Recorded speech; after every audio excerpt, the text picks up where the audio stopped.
Hello everyone, Maurice and welcome to Invest. Talk about investing, finance, fresh at the moment. For today's series only, the investment topic today will be Ethereum ticker ETH. I know it's my second video that I'm posting again today. With respect to Ethereum, I'm recording this off 3:28 p.m. on Eastern Time. Current trade $3,215, up about 3.18% so far. With respect to the overall market today, we are seeing a little bit of a bearish pressure across the equity market with respect to interest rate. It seems like it's leaning more of a spiking again with respect to the foreshadow of the quantitative tightening or the tapering plan that's being percolated across the media front, which will be getting more clarity as we are shifting towards the Jackson Hole speech, which should be expecting by the end of August. And I think the dates is somewhere around like the 26th or 27th, which is basically 2 Fridays from now, right?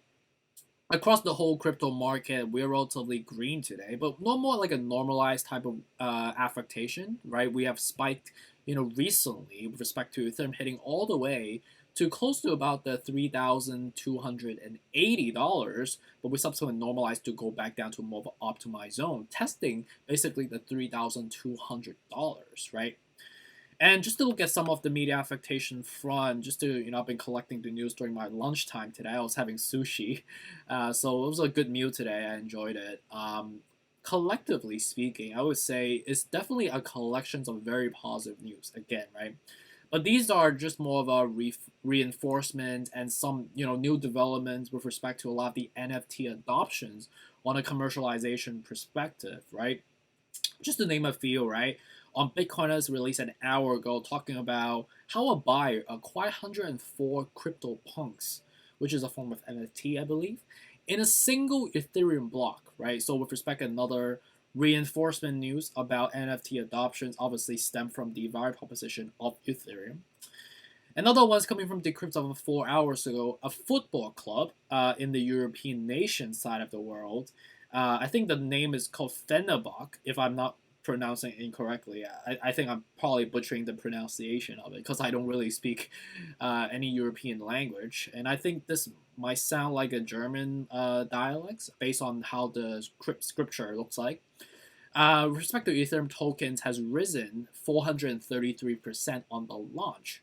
And with this surge, obviously driving huge traffic load on the, obviously on the exchange side, it subsequently crashed the website, right? So obviously it's a good thing, but also it's a bad thing because that's something that we as investors do not, appreciate, right? We don't like to be having an app that crashes on us when we try to buy something or sell something, right? So obviously this is not something that is not we have not experienced before, right? I've experienced this like personally from my experience with Coinbase, right, which I have wanted to buy when we did to a certain levels, right, that I wanted to dollar cost average at for Ethereum or for Bitcoin, but it subsequently crashed and it says that we will be back momentarily. I'm just like, what is going on? Like, what if I want to sell? What if I have an order in that I want to like adjust? That could be detrimental to your profitability, obviously, right? And that could subsequently percolate some sort of legal issues globally speaking, right? So obviously, positive news on the adaptation front, negative in terms of infrastructure on the technological front, right? And then another one on Decrypt 4 hours ago talk about Holly Hondon. I'm butchering a name again. I'm like terrible at pronouncing.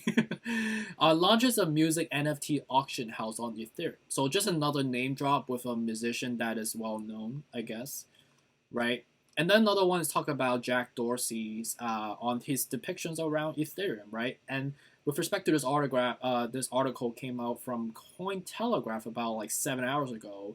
It's basically talking about like Ethereum alone, despite its unique value proposition and the growth that we've been experiencing so far, is not going to be sufficient to disrupt big tech, right? So you could learn a little bit more by reading into the news, into this article to talk about like his understanding or his perspective on Ethereum, right? He's not like completely against it.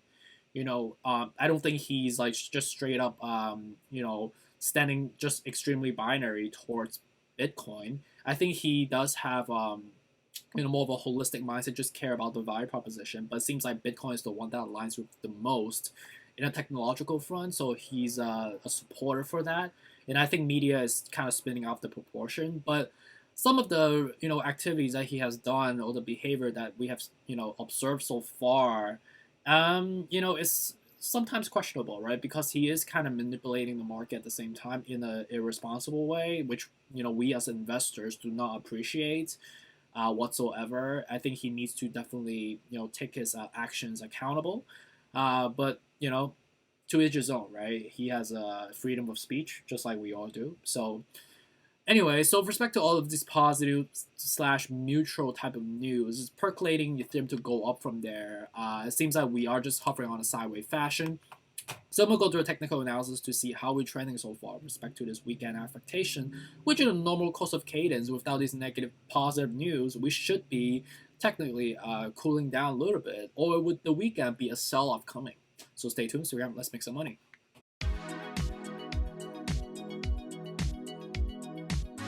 Alright, so moving on to the technical analysis for Ethereum ticket ETH, I'm recording this at 3:34 p.m. on Eastern time, currently $3,217, up about 3.25% so far.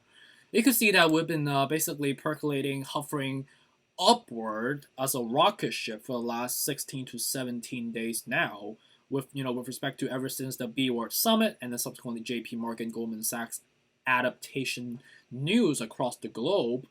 And subsequently, with that dip because of the crypto bills and obviously the infrastructure bill provision, and obviously with the Janet Yellen, on the stablecoin initializations and having all the financial regulators, being trapped in a room discussing on what's the right plan and the strategy going forward for cryptocurrencies and assets going forward. It seems like they want to obviously enforce some regulatory constraints, which is I think is necessary because of the privacy concerns and just the recent news with respect to the hack of $611 million, which fortunately I believe the investors have recuperated back their money, but it still is something that is extremely scary, right? Because the last thing I want people to be to lose all their money because someone hacks it and they never get their money back because these are hard earned money, right? And ever since then, we've been percolating because of all the positive news that we've been percolating so far. And on the MACD perspective, we are still very, very hot. We are extremely overbought on an RSI perspective. We are basically at the equator line above, the equator line, like basically almost touching the sun right now. On top of the fact that the rocket ship just been propelling for the last 16 to 17 days now, we are starting to form more of a curvature. That means that I think the bearishness should be happening soon, right?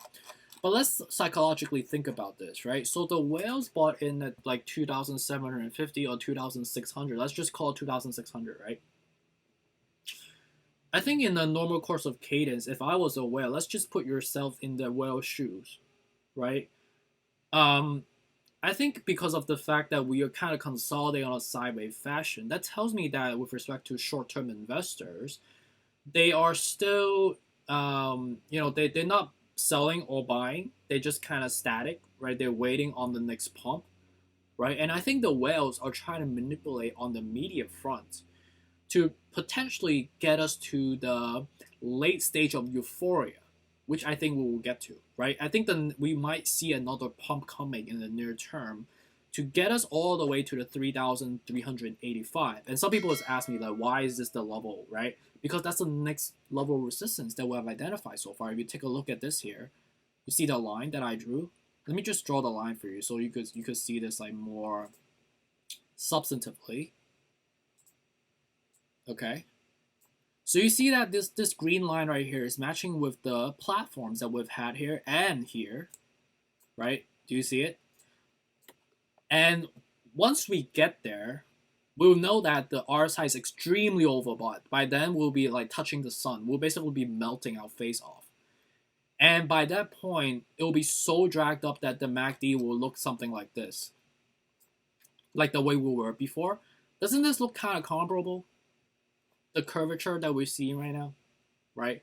And once we get there, right, and I think we will eventually, we will immediately cross down. And when you see that happen, you will firstly dip, right, back to the 3,000 ideally, right? And I think people will ideally buy at $3,000 again. They'll be like, oh, I bet it's not going to go below 3,000 because we've been testing here, psychologically speaking, right?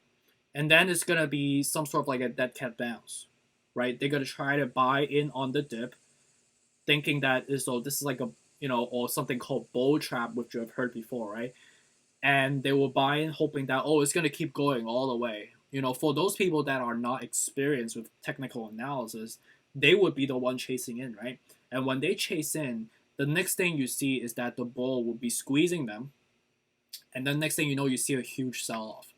And I think the history is going to repeat itself. It's the same occurrence every single time, right? And next thing you know, you see this like this little green surge, right? Historically, and next thing you know, you see a red candle and then a huge one, because the whales have confirmation that people are FOMOing.